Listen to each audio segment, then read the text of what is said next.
¿dónde estarían ustedes si Cristo no los hubiera alcanzado? Si acaso. Si acaso. No nos percatamos nosotros de los peligros de los cuales Dios nos ha salvado en la vida malvada que cada uno de nosotros llevábamos. Por más inocente que nosotros pudiésemos ver llevado nuestra vida en el mundo, corríamos un gran peligro todos los días. Porque ¿quién de aquí no ha trabajado? Y si me dice, no, yo era ama de casa, yo nunca trabajé. Hey, me dice que tú trabajabas más que los que trabajábamos en la obra afuera, como albañiles o carpinteros o lo que sea. El trabajo en casa también es trabajo y también lleva sus peligros. Y nos damos cuenta ahora que estamos en el Señor que si nosotros hubiésemos muerto sin Cristo Jesús en nuestras vidas, en nuestros corazones como Rey de nuestras vidas, el final no hubiera sido nada agradable. Nos damos cuenta que hubiera sido una total separación de Dios, quien es vida y es amor. Ahora,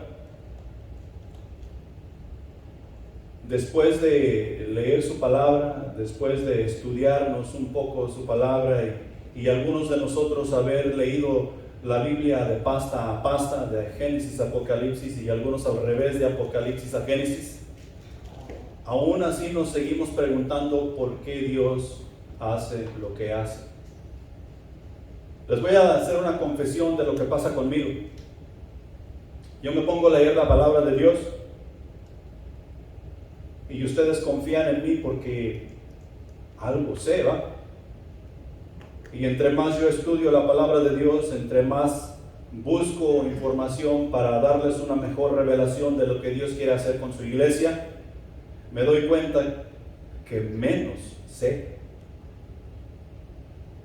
Me doy cuenta que soy más insignificante. Entre más me acerco a Dios, más insignificante soy y menos sabiduría tengo. Y ese es nuestro Dios. Y por eso a veces nos seguimos preguntando por qué Dios hace lo que hace. Quiero esta mañana darte un panorama de unas 2 o 3 cosas que Dios ha hecho para nuestro favor. A nuestro favor, lo cual nos beneficia en gran manera, y algunas de esas cosas no las vamos a entender un poco ni en su totalidad hasta que nosotros lleguemos a la presencia de Dios y vamos a tener una idea. Aquí en el libro de Isaías capítulo 48 vamos a leer estos 3 versículos y luego te doy una pequeña explicación de lo que estaba sucediendo ahí. Del 9 al 11 dice lo siguiente: por amor de mi nombre deferiré mi ira, y para alabanza mía la reprimiré, para no destruirte. He aquí que te he purificado, y como a plata te he escogido, y no como a plata, te he escogido en horno de aflicción. Por mí, por amor de mí mismo lo haré, para que no sea amancillado mi nombre, y mi honra no la daré a otro. Aquí en el capítulo 48 de Isaías, el pueblo de Israel se jactaba de ellos ser el pueblo escogido de Dios, de ellos tener la palabra de Dios, de ellos tener la ley de Moisés, de ellos ir en pos de Dios, y no hay otro pueblo como nosotros. Nosotros somos los elegidos, nosotros somos eruditos, nosotros somos los estudiosos de la palabra de Dios y somos de la salvación. Nosotros estamos esperando al Mesías. Los Mesías no van a venir con los gentiles, el Mesías va a venir con nosotros, los de Israel. ¿Y sabes cuál era el problema más grande? El problema más grande que era solamente de labios para afuera. ¿No te recuerda eso a una situación? ¿A unas gentes por ahí? ¿A unos pueblos? ¿A unas naciones? ¿A unas iglesias? ¿O sino que casi a todas? Porque la situación de la cual está hablando Isaías aquí en el capítulo 48, hoy se mira más viva que en otros tiempos. La iglesia nos jactamos de tener la autoridad del Espíritu Santo, ir a las naciones haciendo discípulos, predicando la palabra de Dios, levantando muertos, resucitando y haciendo todo tipo de cosas por medio de nosotros, siendo los embajadores del Señor Jesús. Y muchas veces eso es solamente de aquí para afuera, porque cuando se trata de la práctica de la palabra de Dios, no tenemos práctica. Cuando se trata de la experiencia de la palabra de Dios, no tenemos experiencia o hay muy poca. Y tú y yo sabemos mejor que eso. Tú y yo hemos leído las Escrituras. Tú y yo hemos visto el testimonio de Jesús. Tú y yo hemos leído y visto el testimonio de los apóstoles, el cual es el fundamento, pusieron el fundamento para que la iglesia pudiera ser edificada, la cual hoy conocemos tú y yo. Y es preciso que tú y yo nos pongamos a cuentas con Dios y no caigamos en este asunto de solamente estar haciendo las cosas de labios para afuera.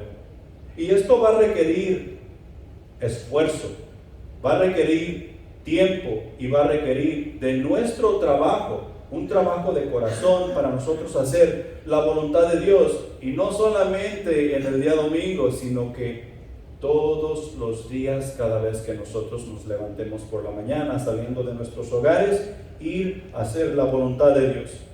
Y vieras, la mayoría de cristianos no tenemos problema con que Dios nos diga qué es lo que tenemos que hacer. Sabemos, como dijo Joel, de alguna manera o de otra, nos damos cuenta que existe un Dios y que hay un Dios, y porque Él es Dios, Él tiene el derecho de decirnos qué hacer. Ahora, yo no lo tengo que hacer, pero Él tiene el derecho de decirme, o sea que entendemos. Cuando nosotros nos volvemos un poco rudos y un poco molestos, es cuando leemos pasajes como este que encontramos aquí en Isaías. Que Dios hace todas las cosas no para nosotros, sino que las hace para Él. Las hace para Él. Y lo dice bien claramente en el pasaje. Israel estaba ensuciando el nombre de Dios. Israel traía el nombre de Dios por los suelos. Y dice Dios, no, mi nombre no andará por los suelos. Estas cosas, la razón por la que te saqué de Egipto, es por mi gloria, dice Dios. Es por mi honra. No porque tú seas un pueblo grande y famoso y dichoso, sino que es por mí. Y eso es lo que nos molesta. Nosotros a veces podemos llegar a pensar que somos especiales y que tenemos un lugar específico y cerca del corazón de Dios, cuando es todo lo contrario. Y cuando tratamos de entender eso y comenzamos a entender eso, es cuando más cerca del corazón de Dios es que nos ponemos. Y cuando estamos cerca del corazón de Dios, nos sentimos tan indignos que no merecemos estar cerca del corazón de Dios. Y ahí es cuando las cosas comienzan a estar bien. Comienzan a caminar de una manera que debe caminar, o sea, en nuestro caminar cristiano. Y tú y yo tenemos mucho camino que recorrer, muchas cosas que hacer. Darnos cuenta de que Dios hace lo que hace por su honra y por su gloria, por amor de su nombre, es que se mueve. O sea, por su amor y por su gloria es que Él se mueve. Y aquí es donde nosotros comenzamos a entender las cosas de una manera diferente. Ahora yo quiero hablarte de unas 2 o 3 cositas, porque y son bien extensas. Voy a tratar de ser lo más corto posible. Vamos a andar en la Biblia para arriba y para abajo. Pon atención a las pantallas, porque si no te vas a perder. Y apunta los versículos y regresa a casa, estudia, y si encuentras algún error, ven conmigo y dime, ¿sabes qué? Este asunto yo no lo entiendo, yo creo que no es así. Y nos sentamos y lo platicamos. ¿Ok? ¿Está bien? Bien. Entonces, de lo primero que yo quiero hablarte aquí es de lo que Dios ha hecho desde antes de la fundación del mundo. Desde antes de la fundación del mundo, Dios estaba trabajando para que tú y yo llegásemos a ser como Él. para Él y con Él. Y nos podemos preguntar, ¿por qué Dios hace lo que hace? Nosotros miramos, echamos un vistazo a Israel y decimos, men, qué brutos. ¿Cómo no podían ver que Dios se les presentaba en la nube? ¿Cómo no podían ver que Dios les hablaba por medio de los truenos? ¿Cómo no podían ver que Dios estaba en el monte y estaba con ellos y los quería proteger? ¿Sabes cómo se llama el monte de Dios hoy en día? Se llama iglesia. Se llama iglesia. Cada vez que nosotros nos presentamos al servicio de Dios en su casa, lo cual nosotros llamamos iglesia, y a este templo es lo que llamamos iglesia, cuando verdaderamente la iglesia somos nosotros. Aquí está la presencia de Dios, amén. Nuestro comportamiento debe de ser de lo mejor, nuestro vestir debe de ser de lo mejor, y todo debe de ser de lo mejor porque estamos ante la presencia del Dios del universo. Estamos atentos a lo que Él va a decir, a lo que Él va a hacer, porque queremos estar cerca de Él, y lo que Él va a hacer y lo que Él va a decir va a impactar nuestras vidas de una manera que nosotros nunca jamás seremos igual. A eso hemos venido, y si no hemos venido a eso, nos hemos equivocado. La iglesia no es para que nos sintamos bien. La iglesia es para transformar nuestras vidas a Cristo. Amén. Entonces, allá en Efesios capítulo 1, versículos 5 y 6 encontramos lo siguiente: en amor, habiéndonos predestinado para ser adoptados hijos suyos por medio de Jesucristo, según el puro afecto de su voluntad, para alabanza de la gloria de su gracia, con la cual nos hizo aceptos en Él, amado. Aquí hay tres cosas.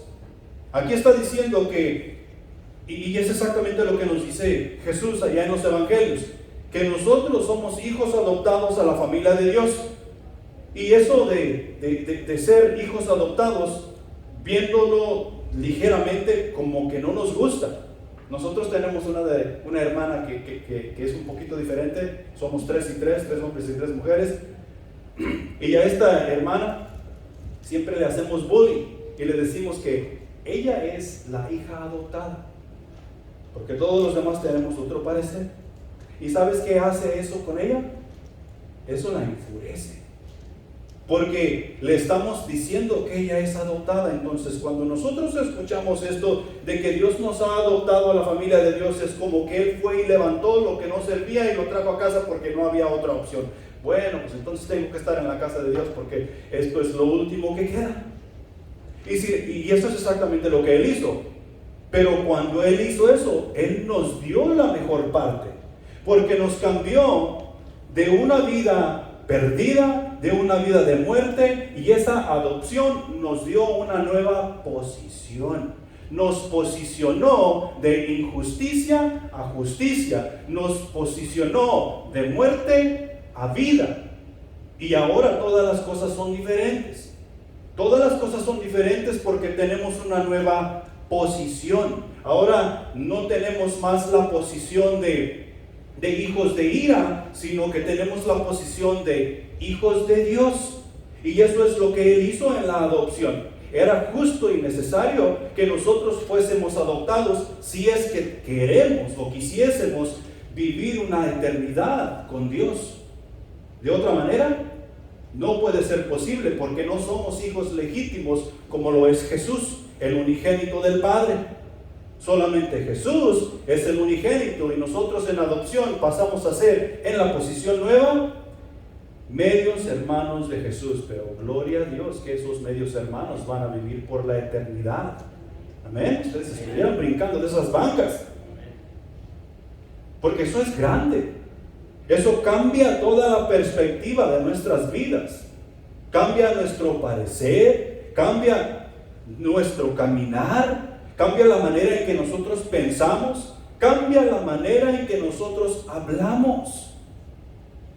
Y ese es el segundo punto, esa es la segunda cosa, porque una vez que Dios nos ha adoptado, nos ha dado una nueva posición como hijos, este asunto no va a funcionar así como nosotros funcionábamos en el mundo. Tiene que haber una regeneración. Y en esa regeneración, lo que también nos dice en ese pasaje, es que Dios, como ya nos dio esa posición como hijos, nos tiene que dar una nueva naturaleza. Y es lo que nosotros aprendemos en el discipulado. Nos da una nueva naturaleza. Esa regeneración comienza el proceso de la santificación del individuo que ha llegado a aceptar a Jesucristo como su Salvador. ¿No hay santificación en proceso? Tal vez no hay Jesús en tu corazón. ¿Cuándo termina el proceso de la santificación? ¿Me pueden contestar? Para saber que están despiertos. No termina. ¿Termina el día que nosotros vamos a la tumba? ¿O el día que Cristo regrese por nosotros?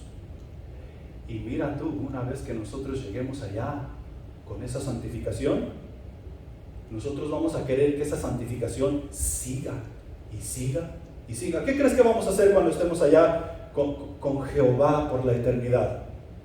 ¿Estará por ahí en una nube acostados tocando una arpa? O tal vez a ti te gusta la guitarra y vas a pedir una guitarrita.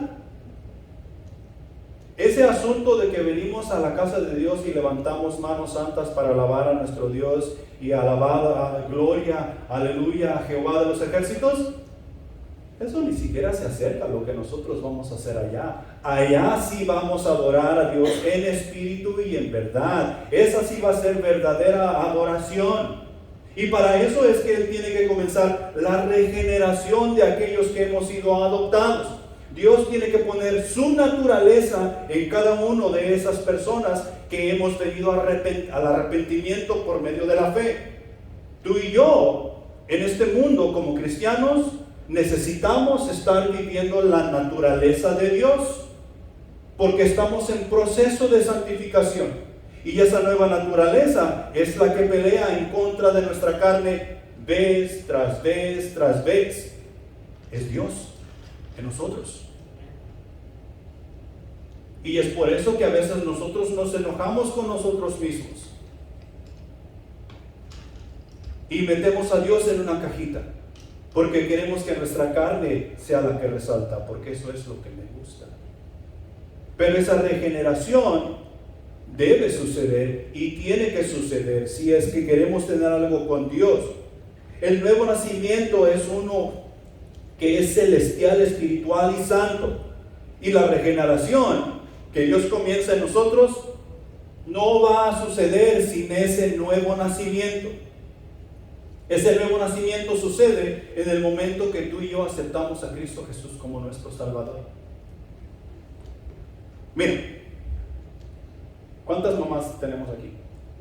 1, 2, 3, 4, 5, 6. Tenemos bastantitas. Cuando su hijo estaba en su vientre y ustedes caminaban agarrándose su estómago, ¿ustedes platicaban con ese bebé o no platicaban con ese bebé? Y tal vez se sobaban su estómago y le decían te amo, chiquito o chiquita, depende si era mujercito o hombrecito, y le apapachaban y toda esa cosa, ¿verdad que sí? ¿Por qué no lo siguen haciendo ahora que ya ha nacido y que ya está grande? O sea, ¿por qué no se agarran su estómago y le siguen hablando chiquito? No, espero, ¿por qué no siguen así? La relación cambió, ¿verdad? Porque el bebé ya no está más en el vientre, ha nacido. Y lo mismo es para con nosotros en la iglesia.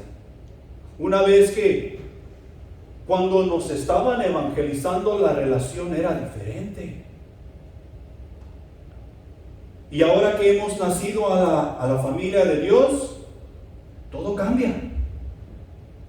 Los hermanos nos hablan diferente, Dios nos habla diferente, el Espíritu Santo nos guía diferente, nos habla diferente. Sabemos que Cristo Jesús vive en nosotros. La regeneración no sucederá sin un nuevo nacimiento. Dijo Cristo Jesús, es necesario nacer de nuevo. Lo que es de la carne y lo que es del Espíritu, Espíritu es. Si nosotros queremos ser espirituales, necesitamos nacer de nuevo y permitir que la regeneración tome su curso, llevando la santificación hasta su término. ya sea que su término sea cuando Cristo Jesús regrese o cuando nosotros vayamos a la tumba. Y no nos vamos a arrepentir de eso, porque será una vida llena de bendición y de gozo, sin importar cuántas tribulaciones nosotros pasemos por este mundo. Va a ser hermoso, pero necesitamos permitir que la regeneración tome su curso. Ser regenerado en el nuevo nacimiento es vivir la vida de Dios. ¿Te acuerdas, o no sé si tienes memoria, que te he dicho que para muchas personas el único Cristo que van a ver vamos a ser tú y yo? Porque el Cristo, el Rey de Reyes y el Señor de Señores, lo van a ver cuando tengan que doblar rodilla ante Él y confesar que Él es el Señor para ser echados fuera de su presencia. Pero en este mundo no lo van a ver. El único Cristo que van a ver vamos a ser tú y yo cuando les estemos testificando de Él.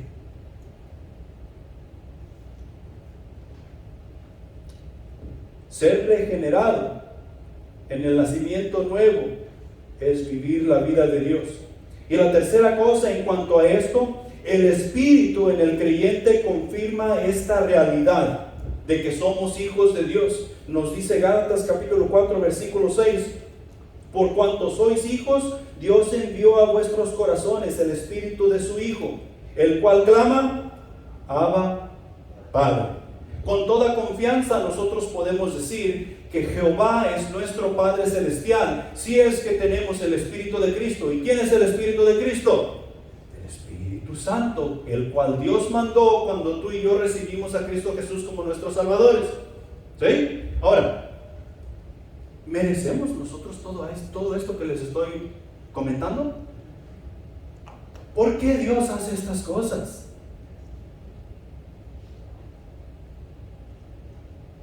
La respuesta está en el pasaje que estamos leyendo. Por amor a Él, para su gloria y para su honra, porque su nombre no será mancillado, su nombre no será arrastrado por el fango. Él se encargará de que Él reciba honra y gloria, lleguemos a Él o no lleguemos a Él. Todo es por medio de Él y para Él. Y en cuanto a este punto, en Romanos capítulo 8, versículo 16, nos da otro punto que dice: el Espíritu mismo da testimonio a nuestro espíritu de que somos hijos de Dios. ¿Quién sabe mejor que nadie que tú eres hijo de Dios?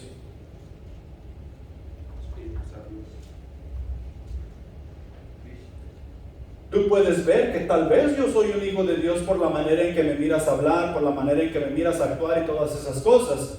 Pero quien en realidad sabe si soy un hijo de Dios soy yo y Dios. Y quien en realidad sabe si tú eres un hijo de Dios eres tú y Dios. Y si hay duda en tu corazón, ¿qué es lo que tienes que hacer? Tú tienes que ir a la palabra de Dios. Tú tienes que ir a afianzar tu palabra, tu corazón con la palabra de Dios. Y si llegas a la conclusión de que no eres hijo de Dios, ¿qué es lo que tienes que hacer? Confesar tus pecados, arrepentirte de ellos, creer en Cristo Jesús por fe y serás salvo. Todo aquel que invoque el nombre de Dios será salvo, dice Romanos 10:17. Todo aquel que invoque el nombre del Señor será salvo. Y de eso no hay duda. Él no miente. Todo esto Dios lo hace para alabanza de su gracia. ¿Qué fue lo que nos alcanzó? Su gracia. Quiero hacer un paréntesis aquí. Porque allá en Hebreos, y no te voy a decir la cita porque no me acuerdo, simplemente me es preciso decirte eso. Lo que nos alcanzó fue la gracia de Dios. Y por gracia es que tú y yo vivimos día tras día. Si la gracia de Dios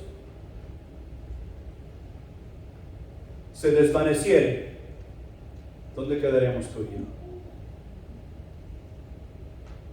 Hebreos nos dice que tengamos cuidado de no caer de la gracia. ¿Qué serían caer de la gracia? Dejar el proceso de la santificación. ¿No queremos seguir en el proceso de la santificación? Estamos deteniendo la regeneración. Y la gracia de Dios no tiene por qué seguirnos. ¿Por qué Dios hace lo que hace? Para su honra y para su gloria y por amor de su nombre es que Él hace lo que Él hace. Pasando un poquito más adelante, vamos a Salmos, capítulo 19, versículos del 1 al 6. Dice lo siguiente: los cielos cuentan la gloria de Dios y el firmamento anuncia la obra de sus manos. Un día emite palabra a otro día y una noche a otra noche declara sabiduría. No hay lenguaje ni palabras, ni es oída su voz. Por toda la tierra salió su voz, y hasta el extremo del mundo sus palabras. En ellos puso tabernáculo para el sol, y éste, como esposo que sale de su tálamo, se alegra cual gigante para correr el camino. De un extremo de los cielos en su salida, y su curso hasta el término de ellos. Y nada hay que se esconda de su calor. ¿De qué está hablando aquí en Salmos? Está hablando de que nosotros podemos salir afuera y nosotros podemos mirar los cielos, nosotros podemos mirar el firmamento y podemos mirar las nubes, podemos mirar los pájaros que vuelan por allí, el sol, las estrellas. ¿Y qué es el mensaje que te está dando? La gloria de Dios. El mensaje que te está dando es que Dios es tan glorioso, es tan majestuoso, que todas estas cosas las ha puesto en su lugar para que hagan exactamente lo que están haciendo hoy en día y seguirán haciendo hasta el día que Él quiere que lo hagan. El sol da su calor, y ¿quién se esconde del calor del sol? Absolutamente nadie. Las estrellas dan su luz, y su luz llega hasta donde tiene que llegar. Nadie lo puede parar. El viento sopla por un lado y sopla por el otro, y no hay quien lo detenga. Y todo esto nos cuenta la gloria de Dios, de manera que tú y yo no podemos decir que Dios no existe. Si dijéramos o si decimos que Dios no existe, eso es total ignorancia, porque los cielos cuentan la gloria de Dios. En Romanos capítulo 1 versículo 20 lo vemos de la siguiente manera: porque las cosas invisibles de Él, su eterno poder y deidad, se hacen claramente visibles desde la creación del mundo, siendo entendidas por medio de las cosas hechas, de modo que no tienen excusa. Oh, es que yo no creo en Dios porque no lo puedo ver. Jesús no vino a presentarme el plan de salvación así como lo hizo con los apóstoles. Entonces, ¿cómo puedo aceptar yo a Jesucristo como mi Salvador?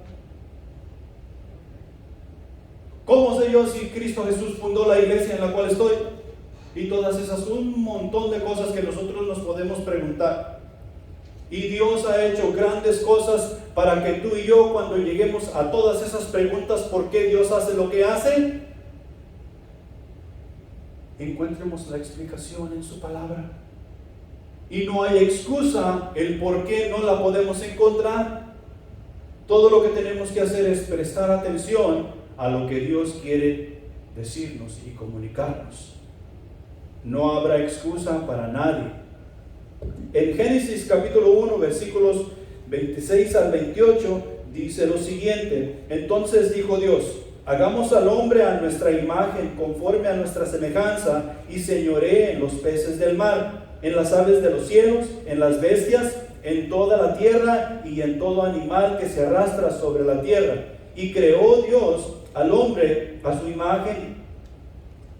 A imagen de Dios lo creó, varón y hembra los creó. Y los bendijo Dios y les dijo: fructificad, multiplicaos, llenad la tierra y sojuzgadla, y señoread en los peces del mar, en las aves de los cielos y en todas las bestias que se mueven sobre la tierra. Tres cosas que quiero decirte aquí en cuanto a esto. ¿A imagen de quién somos hechos? A imagen de Dios.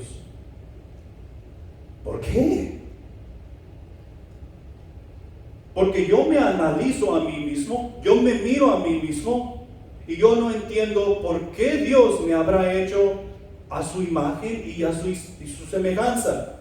Si Dios es extremadamente santo, extremadamente puro, majestuoso y grande, omnipotente y poderoso,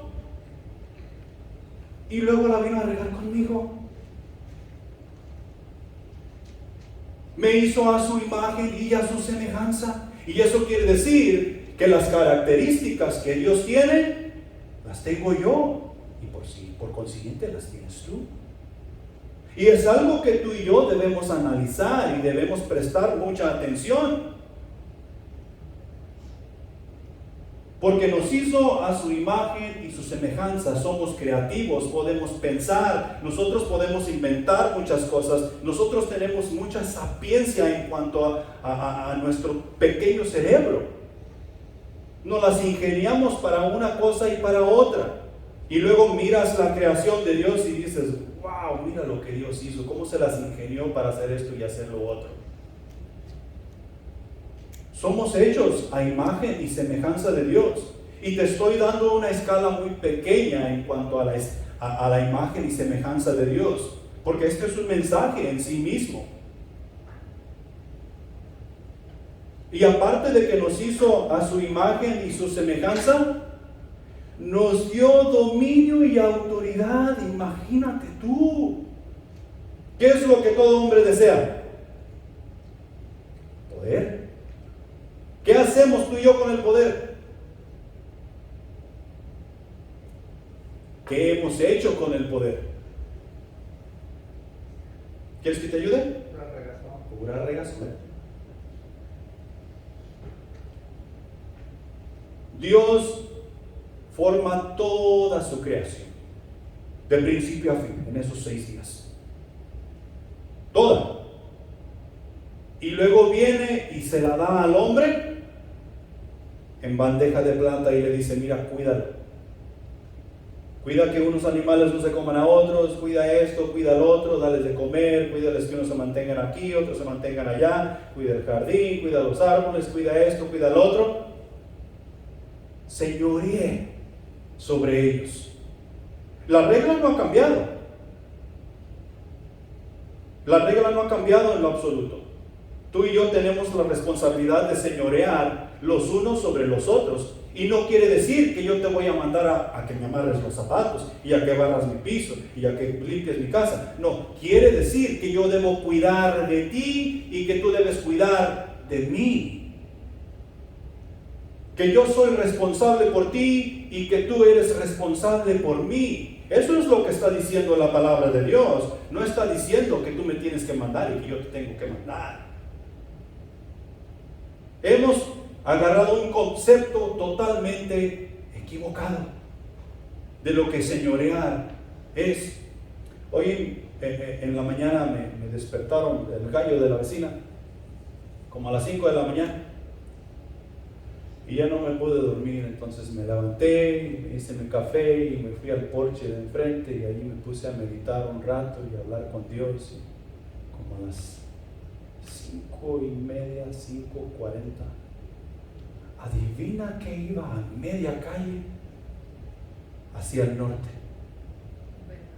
2 venados a medio pavimento, una venadita y un venado ya con sus cuernitos como con unos 5 puntos. ¿Qué hubiera hecho? Ustedes a mediodía estuvieran comiendo venado en barbacoa. Porque Dios me mandó a señorear sobre los animales del campo y las aves de los cielos y los peces del mar. Eso es lo que hemos hecho. Cuando nosotros vamos al bosque y cazamos, ya no cazamos para sobrevivir, cazamos por deporte. Dios no nos ha mandado a cazar por deporte. Si cazamos los animalitos por deporte, ¿qué crees que vamos a hacer tú y yo los unos para con los otros? Tú y yo tenemos que prestar atención. Dios nos ha dado autoridad y Dios nos ha dado dominio, pero no es para nosotros. Es para su honra y para su gloria. Es por amor de su nombre. Y tú y yo tenemos que entender eso, y cuando comenzamos a entender eso, nuestras vidas van a cambiar. El proceso de la regeneración va a ser increíble en cada uno de nosotros. Dios nos dice en el Nuevo Testamento que nos ha dado su Espíritu Santo, y en su Espíritu Santo tenemos ¿qué cosa? Poder. ¿Poder para qué? Poder para hacer lo que sea necesario hacer en el nombre de Jesús. Fíjate bien, en el nombre de Jesús. Eso quiere decir que si queremos hacer las cosas con el poder del Espíritu, tú y yo tenemos que actuar bajo la voluntad de Jesús. ¿Qué era lo más importante para Jesús? ¿Jugar fútbol? ¿Ir al cine con sus amigos? ¿Cuál es el negocio de Dios? Las almas. Jesús no vino a otra cosa, sino que a buscar y salvar aquello que se había perdido. Y lo que se había perdido era el alma del hombre, que ahora ya no era moral, sino inmoral. Ahora ya no era justo, sino injusto. Ahora ya no era encontrado, sino perdido. Y Jesús vino a buscar todo eso y salvarlo. Y nos ha encargado a nosotros tal ministerio. Y por eso tenemos autoridad y dominio para llevar a cabo la voluntad de Cristo Jesús e ir en busca de las almas perdidas. Amén. ¿Estamos bien? Una tercera cosa aquí, y creo que ya se los dije, porque aparte de que nos dio autoridad y dominio, nos dio un mandato. Este asunto de ir y buscar las almas perdidas no es opcional. ¿Tienes a Cristo Jesús en tu corazón? Ok, tú perteneces a la iglesia. Tú tienes un lugar en la iglesia. En la estructura de la iglesia, tú tienes una responsabilidad la cual debes desarrollar. Y Dios no te está preguntando que si quieres. Él ya te lo dio. Tú debes adherirte a esa estructura. Tú debes trabajar en esa estructura de la iglesia para llevar a cabo la misión que se ha sido encomendada. Y ya sabemos cuál es la misión: ir a ser discípulos de todas las naciones. Tenemos que hablar, tenemos que estudiar la palabra de Dios para saber lo que estamos hablando y asegurarnos que es el Espíritu Santo quien nos lleva. Esto nos lleva al segundo punto. Segundo punto es: Dios nos llama su pueblo. Allá en Isaías 48, Dios está diciéndole a Isaías que profetice que este pueblo que está haciendo estas cosas y está haciendo las otras es solamente de labios, que no están haciendo las cosas de corazón, pero no deja de llamarlos su pueblo. No deja de llamarlos su pueblo escogido.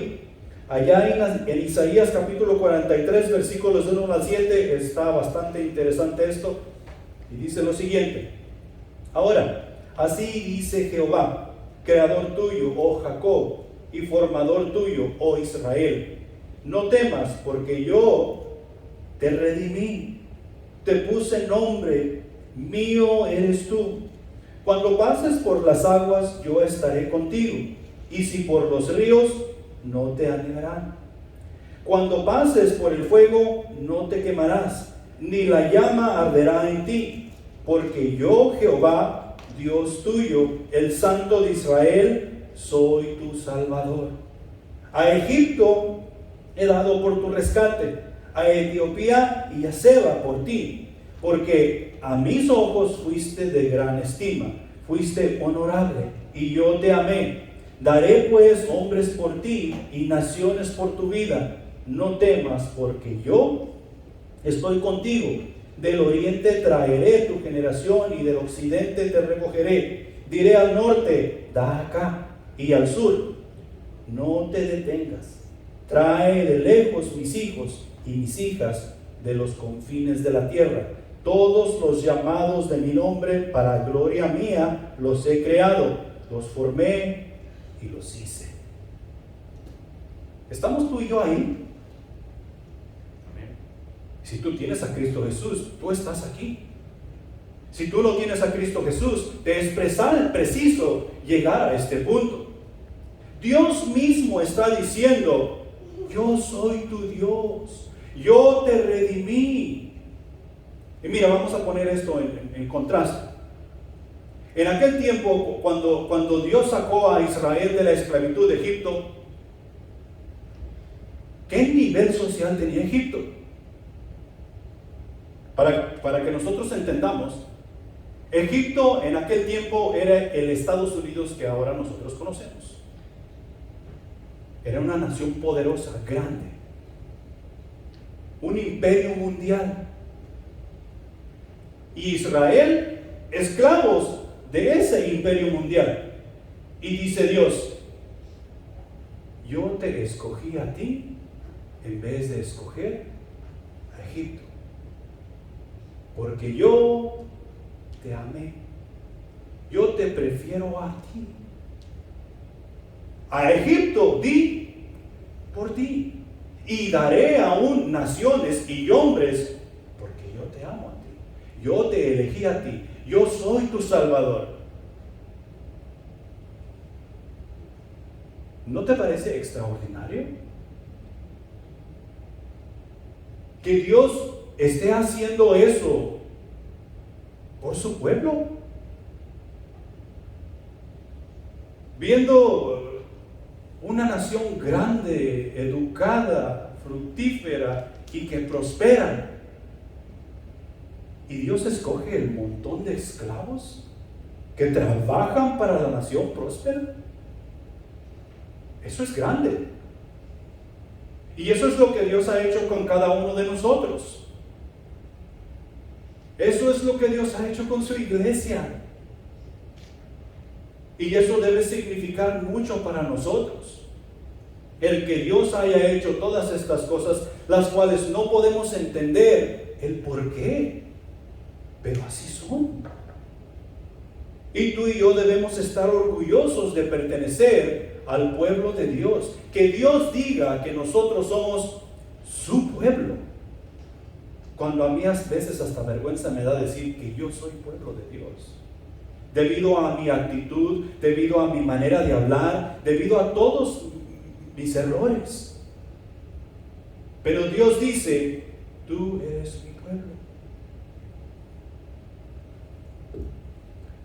Y aquí simplemente está enfatizando que Dios hizo a Israel, Dios lo formó. Por consiguiente, Israel le pertenece a Dios. Dios está diciendo: yo soy el alfarero y tú eres el barro, pero este barro es mío, dice Dios. Y eso es hermoso, eso es precioso. Porque ¿quién nos puede arrebatar de las manos de Dios? Nadie, absolutamente nadie. Dios promete proteger a su pueblo, y no solo eso, sino que promete estar con ellos en todo el camino, en todo el proceso.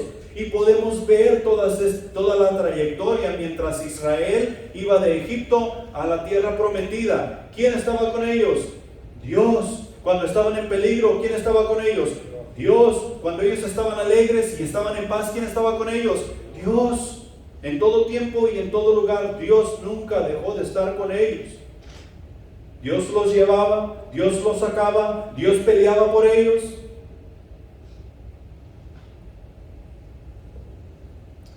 En otras palabras, dice Dios: mi nombre es tu nombre, no existes para ti mismo, le dice a Israel. Mi nombre es tu nombre y no existes para ti mismo. No existes para hacerte un nombre a ti mismo o para generar un sentido de gloria o orgullo nacional como un fin en sí mismo. Y mira, tú has oído de la historia de Saúl y el pueblo de Israel, ¿no? ¿Por qué Dios permitió que Saúl fuese rey? Porque eso es lo que el pueblo quería. Y desafortunadamente conocemos a Saúl, el rey Saúl, como el peor de los reyes de Israel. porque eso es lo que el pueblo quería. Dios quería ser rey sobre Israel y que el pueblo hablara con él y Dios tratar con el pueblo, así como lo hace con nosotros por medio de Cristo Jesús. Pero ellos no quisieron, ellos quisieron rey. Entonces Dios les dio rey. Querían hacer un nombre para ellos, querían hacer una gloria para ellos, y las cosas no funcionaron. Yo te hice para que me glorifiques, le está diciendo Dios a Israel. Existes para proclamar mi nombre a todas las naciones. Los derechos de fanfarronear son míos, dice Jehová. Y ahí nosotros tenemos un grave problema. Hace unos cuantos años nosotros estábamos yendo al parque, estábamos corriendo, estábamos haciendo ejercicio, y ya ven que nosotros los varones somos un poco orgullosos y no nos queremos dejar de nadie, ¿verdad? Luego nos retamos a ver quién podía hacer más lagartijas. ¿Ah? ¿Se acuerdan? Y ahí estamos, en el parque haciendo lagartijas. ¿Quién puede hacer 10 más? Pues yo. Ya estamos 10 más.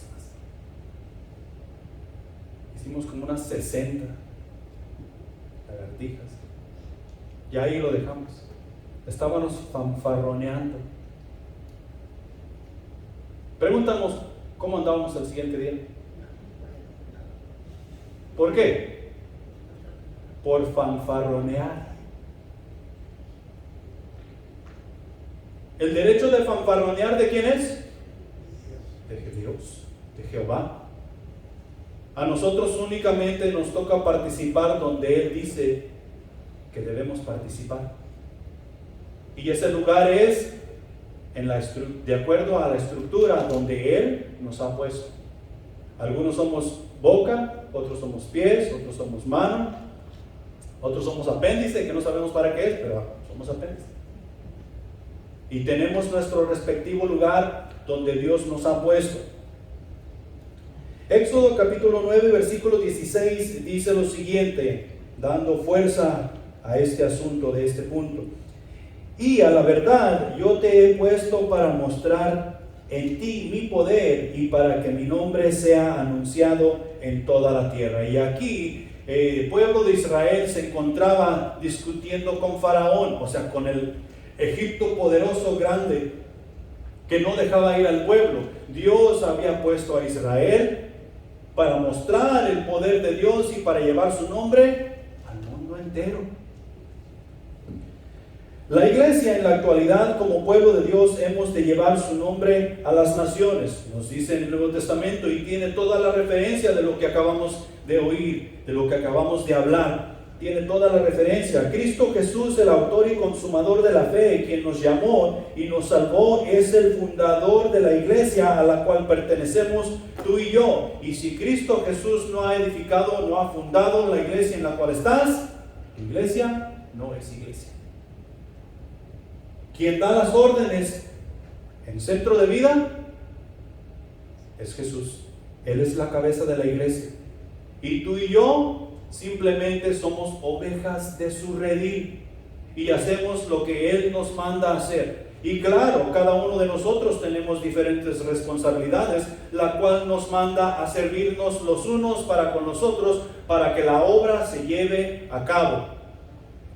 Algunos de nosotros hablamos, o sea, evangelizamos, y a veces otros terminamos discipulando. Y a veces los que discipulamos terminamos hablando, y los que hablaron primero terminan discipulando. Pero ¿quién se escapa de discipular?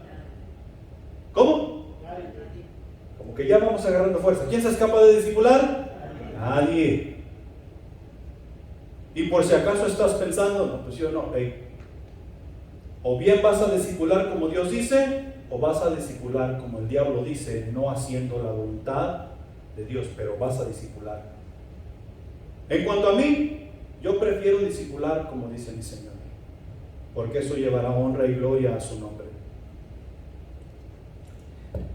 Mateo capítulo 16, versículo 18 dice: y yo también te digo que tú eres Pedro, y sobre esta roca edificaré mi iglesia. ¿Y qué sigue? Y las puertas del Hades no prevalecerán contra ella. Lo que tiene referencia con lo que estábamos hablando con el pueblo de Israel, ¿quién podrá venir y cerrar estas puertas de la iglesia?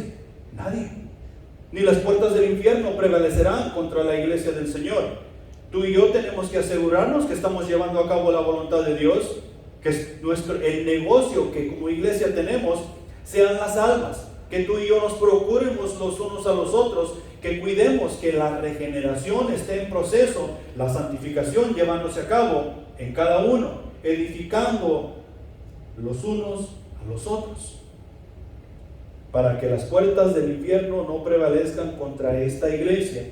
Dicha iglesia en la cual Jesús trabaja para edificar, Él mismo la santifica, la purifica para presentársela a sí mismo una iglesia gloriosa, sin arruga y sin mancha, tal y como nos dice Efesios capítulo 5 versículos 26 y 27. Cristo Jesús es el que está haciendo el trabajo en cada uno de nosotros y debemos someternos a su autoridad, sometiéndonos a la autoridad los unos de los otros, para así llevar este proceso a cabo y ser la iglesia que va a ser presentada sin mancha y sin arruga para con el Señor.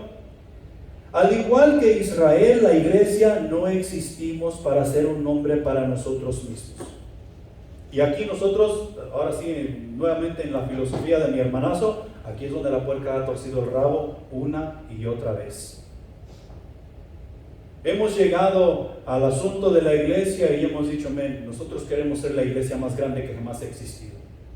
Nosotros queremos hacer esto, nosotros queremos hacer aquello, queremos ir aquí, queremos ir allá. Y es cierto, esto es lo que tenemos que hacer. Pero que en el proceso estamos haciendo un nombre para nosotros mismos. Tú y yo como iglesia somos simplemente una extensión del pueblo de Israel. Lo que nos trae a ser pueblo escogido de Dios. No es para hacer un nombre para nosotros mismos, sino para dar a conocer al Rey de Reyes y Señor de Señores. Pudiésemos nosotros estar abajo de un árbol y ser la iglesia más gloriosa para honra y gloria de Dios. Pudiésemos nosotros estar en una de las casas donde vivimos nosotros, ya sea en la tuya o en la mía, y poder ser la iglesia más gloriosa que jamás ha existido. Si este número somos hasta que regrese el Señor, pudiésemos ser la iglesia más gloriosa que jamás ha existido. De alguna manera o de otra nos han metido en la cabeza, y no solamente en la cabeza sino en el corazón, que entre más personas tiene la iglesia, mejor está. Y eso es mentira. Quien importa que esté en la iglesia es Dios, no tú y yo.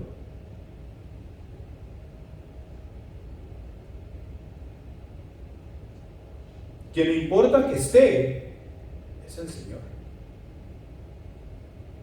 Con el Señor lo tenemos todo y sin Él no tenemos absolutamente nada.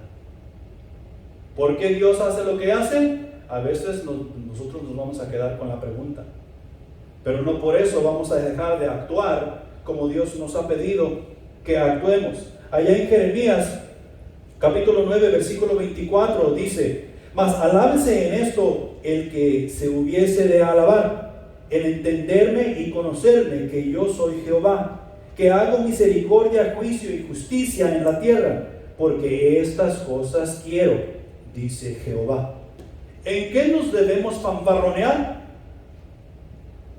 En que conocemos a Jehová, en que Jesús es mi Salvador, en que mi vida es dirigida por el Espíritu Santo de Dios. En esto sí debemos de fanfarronear y debemos anunciar: hey, mira, yo conozco a Dios. ¿Quieres conocer a mi Dios? Hey, mira, Jesús es mi Salvador. ¿No quieres que Jesús sea tu Salvador? En eso sí debemos fanfarronear tú y yo, y lo podemos encontrar en el Nuevo Testamento, allá en 2 de Corintios capítulo 10 versículos 17 y 18, en las palabras de Pablo, y dice: mas el que se gloría, gloríese en el Señor, porque no es aprobado que el que se alaba a sí mismo, sino aquel a quien Dios alaba. Si tú y yo decimos que conocemos a Jehová y hacemos su voluntad y en realidad eso es lo que está sucediendo, ¿sabes qué va a decir Dios? Lo mismo que dijo para con su hijo, allá con Juan el Bautista: este es mi hijo. Así como lo dijo de Job: ¿has considerado a mi siervo Job, que no hay otro como él? Así como dice de David: David es un hombre de acuerdo a mi corazón. Así como lo dijo de Abraham: es mi amigo. O así como lo dijo de Moisés: no hay otro hombre más manso como él. Así lo dirá de ti y de mí, si es que tú y yo nos jactamos, nos fanfarroneamos en conocer a nuestro Dios, en anunciar a nuestro Dios, en llevar a cabo su voluntad día tras día tras día. Y cuando comenzamos a hacer estas cosas, menos nos vamos a preguntar por qué Dios hace tales cosas. Una tercera cosa, punto número 3, y este es el más cortito. Cristo Jesús, el regalo de Dios para la humanidad. Y de esto nosotros hablamos todo el tiempo. Cristo Jesús, el regalo de Dios para la humanidad. No un regalo, sino el regalo para la humanidad. Porque en Cristo Jesús nosotros lo tenemos absolutamente todo. Y sin Cristo Jesús no tenemos absolutamente nada. Cuando el apóstol Juan nos habla de Jesús como el unigénito del Padre, en los textos originales, en el griego se refiere a algo único en su clase. La eterna e invisible palabra de Dios tomó forma visible, la más exacta y tangible muestra del amor de Dios por la humanidad encontró su mayor expresión en la vida humana, y como regalo de Dios para nosotros, Jesús captura toda nuestra atención. O sea que no hay otro como Jesús. Nosotros podemos hacer todas las obras que nosotros queramos. Podemos hacer todos los sacrificios que nosotros queramos tratando de apaciguar la ira de Dios e encontrar su favor para con nosotros, pero no lo vamos a encontrar. Cuando habla de Jesús para con nosotros, es único en su clase. ¿Qué clase? Salvador. El que salva. El que nos saca de este mundo y nos lleva a la eternidad. Es único en su clase. El que nos santifica, el que nos purifica, el que nos llena de sabiduría y entendimiento para nosotros poder tener una relación íntima y personal con el Dios del universo. Eso es grande, increíble. El por qué tú y yo podemos tener una relación con el Dios del universo, alguien tan insignificante como yo. Pero así es, eso es lo que Dios ha hecho. Nos ha dado a Cristo Jesús como regalo. No hay nada que nosotros tenemos que pagar, no hay nada que nosotros tenemos que hacer. Simplemente observar su sacrificio en la cruz y aceptarlo por fe, y seremos salvos. Y ya para terminar, en Él encontramos el perdón de pecados, descanso para nuestra alma y gozo. Él es todo en todos. Con Él tenemos todo y sin Él no tenemos absolutamente nada. Dejemos de hacernos la pregunta: ¿por qué Dios hace lo que hace? Y hagamos lo que Dios nos está mandando hacer sin estar preguntando. Seamos parte de la iglesia, funcionemos como parte de la iglesia, que es lo que todo hijo de Dios debe de estar haciendo. Amémonos los unos a los otros como Dios nos ha amado. Y eso quiere decir sin reservas, sin condiciones. Hagamos del mundo un mundo un poquito mejor en el cual vivimos. Si nosotros vivimos la vida cristiana como Dios nos ha mandado, vamos a impactar a nuestros vecinos, Vamos a impactar a nuestros compañeros de trabajo.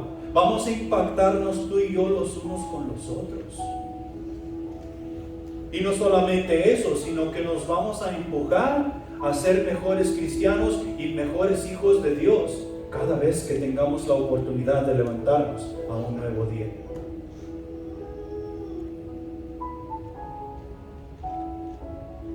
Cristo dice que tú eres su siervo. ¿Qué hace un siervo? Sirve. En amor y obediencia. Hagamos eso y el mundo será un mejor lugar en el cual vivir. Pongámonos de pie. Y vamos a orar y dar por terminado. Pero no sin antes darte la oportunidad de hablar con tu Padre Celestial, de ponerte a cuentas con Él. Y si Él no es tu Salvador, yo te recomiendo que hoy le aceptes como tu Salvador. Que hoy tú te arrepientas de tus pecados y vengas a Él en arrepentimiento y fe, y Él te dará vida nueva.